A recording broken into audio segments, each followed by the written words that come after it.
Kenichi शिरीहामा एक high school में पढ़ने वाला आम लड़का है जिसे हर वक्त उसके क्लास के बंदे परेशान करते हैं। कराटे क्लास ज्वाइन कर केनिची ने उन लोगों को सबक सिखाने की कोशिश की मगर उसका कोई भी फर्क नहीं पड़ा। लेकिन एक दिन केनिची की मुलाकात एक लड़की से होती है जिसके बाद उसकी जिंदगी पूरी तरह से बदल। जैसे कि हमने पिछले एपिसोड में देखा, केनिची कराटे क्लास में पहुंच चुका था जहां पर उसे पता चलता है वो कितना ज्यादा कमजोर है। केनिची डामांजी का सामना नहीं कर पा रहा था मगर वो तभी याद करता है फुरेंजी ने सिखाए हुए टेक्निक का, जिसकी मदद से वो काफी आसानी से डामांजी को हरा देता है। डामांजी विद्रोह करते हुए बोलता है केनिची ने प्रतिबंधित चाल का इस्तेमाल किया है, लेकिन यहाँ पर सब लोग केनिची को विजेता मान लेते हैं और डामांजी को शर्त के मुताबिक क्लब को छोड़ने का कहते हैं। लेकिन यहाँ पर केनिची अपनी प्रतिबंधित चाल को इस्तेमाल करने की बात को एक्सेप्ट कर लेता है और उसकी बजाय खुद ही क्लब छोड़कर चला जाता है। लेकिन यहाँ पर केनिची को खुद के ऊपर गर्व भी होता है क्योंकि उसने हराने की पूरी कोशिश की। बाहर केनिची को निजिमा मिलता है जो कि उसकी लड़ाई के लिए उसका तारीफ करता है और वहां से जाने लगता है। यहीं पर केनिची उसे रोक लेता है और उसकी तारीफ के लिए शुक्रिया अदा करता है। इस पर निजिमा उसे खुफिया जानकारी देता है और कहता है आज की मैच का रेफरी सुकाबा उससे लड़ने के लिए बेताब है।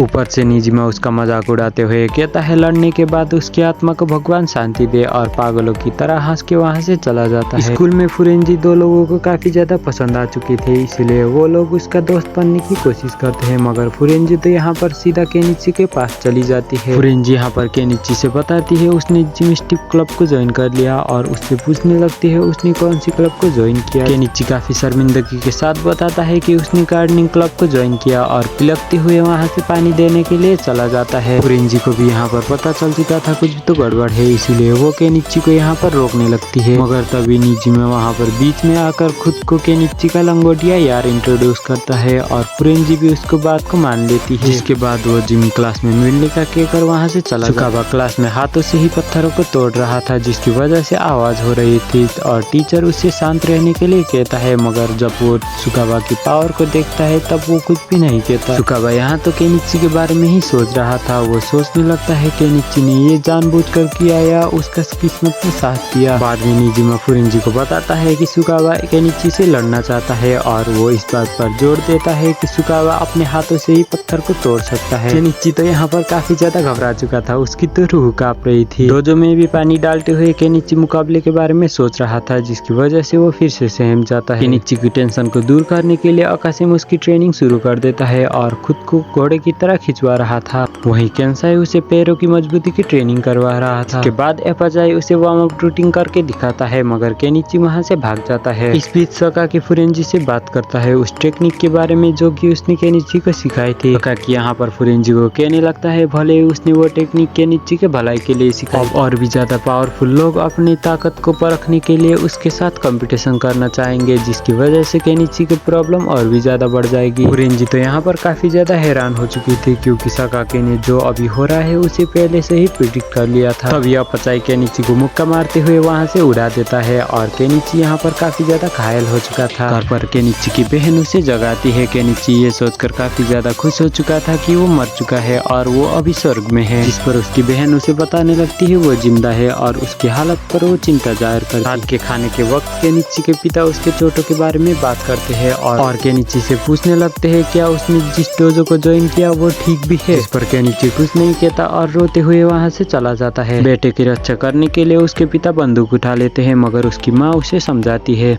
केनिची का बिना पीछे हटे अपनी डर का सामना करना उसकी दृढ़ संकल्प को दर्शाता है, इसलिए हमारे बेटे पर हमें गर्व होना चाहिए। अगले दिन सुकाबा से बचने के लिए फुरेंजी और केनिची स्कूल के टॉप में चढ़ जाते हैं और फुरेंजी यहाँ पर नोटिस करती है केनिची दिन पर दिन ताकतवर बनता जा रहा है। जिम्नास्टिक क्लास में ताकाशिमा नाम की लड़की को उसके शानदार परफॉर्मेंस के लिए तारीफें मिलती है। वहीं पर फुरेंजी भी अपनी लचकदार बॉडी का प्रदर्शन करती है जिसकी वजह से काफी सारे लोग उसकी तारीफ करते हैं जो कि ताकाशिमा को बिल्कुल भी पसंद नहीं आता, इसीलिए वो फुरेंजी को एक मैच के लिए चैलेंज कर देती है जहां पर फुरेंजी का परफॉर्मेंस काफी ज्यादा शानदार होता है जिसकी वजह से सब लोग उसकी तारीफ करने लगते हैं। वहीं पर ताकाशिमा तो वहां पर जल फूट के राख बन चुकी थी। दूसरी तरफ केनिची सुकामा से बचने के लिए चेंजिंग रूम में छुप जाता है मगर उसकी किस्मत उसे दगा दे देती है क्योंकि सुकामा भी वहां पर पहुंच चुका था। सुकामा केनिची को बाहर लेकर आता है और उससे एक फाइट के लिए चैलेंज करने लगता है मगर यहाँ पर केनिची तो काफी ज्यादा घबराया हुआ था और वो वहां से जाते हुए उससे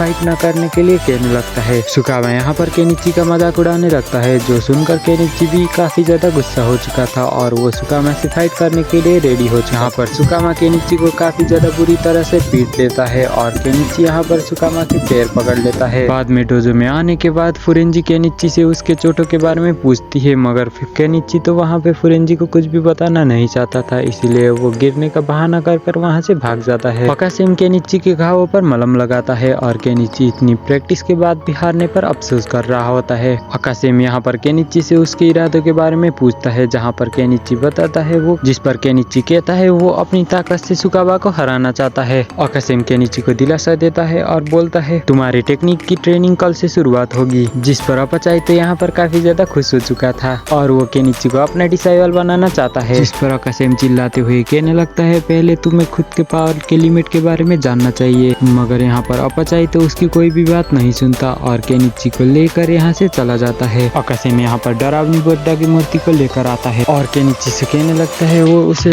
थ्रोइंग डेटी टेक्निक के बारे में सिखाने वाला है। मगर केनिची को यहाँ पर उस बुद्धा स्टैचू को उठाने में भी काफी ज्यादा दिक्कत हो रही थी। अकासेम यहाँ पर केनिची को सेंटर ऑफ मास पर फोकस करने के लिए कहता है और कहने लगता है अगर वो दुश्मन का बैलेंस तोड़ सकता है तो वो काफी आसानी से दुश्मन को गिरा भी सकता है। इसके बाद केंसाई फुरेंजी की मदद से केनिची को जवाबी हमला करने की टेक्निक को दिखाने लगता है। केनिची केंसाई ने सिखाई हुई टेक्निक को प्रैक्टिस कर रहा था, मगर वो जब अपाचाई को देखता है वो वहाँ से तुरंत भाग जाता है। हालांकि सुगर उसे पकड़ लेती है और फिर से अपाचाई के पास छोड़ देती है। केनिची यहाँ पर मजबूरी में ग्लव्स पहन लेता है और ऊपर वाले से अपनी जिंदगी की दुआ करने लगता है। जब तक केनिची हमला कर रहा था तब तक तो सब ठीक था, मगर अपाचाई जब केनिची को अपने मुक्के से बचने के लिए कहता है तब केनिची उसको डॉज नहीं कर पाता और वहीं पर बेहोश हो जाता है। जैसे केनिची थ्रोइंग टेक्निक और काउंटर अटैक टेक्निक को प्रैक्टिस करता है, उसकी ट्रेनिंग काफी जल्दी आगे बढ़ने। हर बार केनिची जब स्टैचू को जमीन पर पटकता है अगली बार आसान होने की बजाय मुश्किल होती है। इस समय केनिची की ट्रेनिंग को सकाकी दूर से देखता है और धीमे उसे पसंद करने लगता है। सकाकी 3 दिनों से ज्यादा रुकने के लिए केनिची की तारीफ भी करने लगता है यहाँ पर। सकाकी केनिची को ध्यान से स्टैचू को देखने के लिए कहता है, जहाँ पर केनिची को दिखाई देता है स्टैचू पहली बार से थोड़ी सी बड़ी है। जहाँ पर केनिची को समझ आ जाता है अकासेम हर रोज उसकी स्टैचू को बदल रहा था। केनिची पर दया दिखाते हुए सकाकी उसे 1 दिन की छूट दे देता है और उसे एक नई टेक्निक सिखाने की वादा करता है। सकाकी यहाँ पर केनिची से उसके ओपोनेंट की कराटे स्टाइल के बारे में पूछने लगता है, जहाँ पर केनिची को कुछ भी पता नहीं था,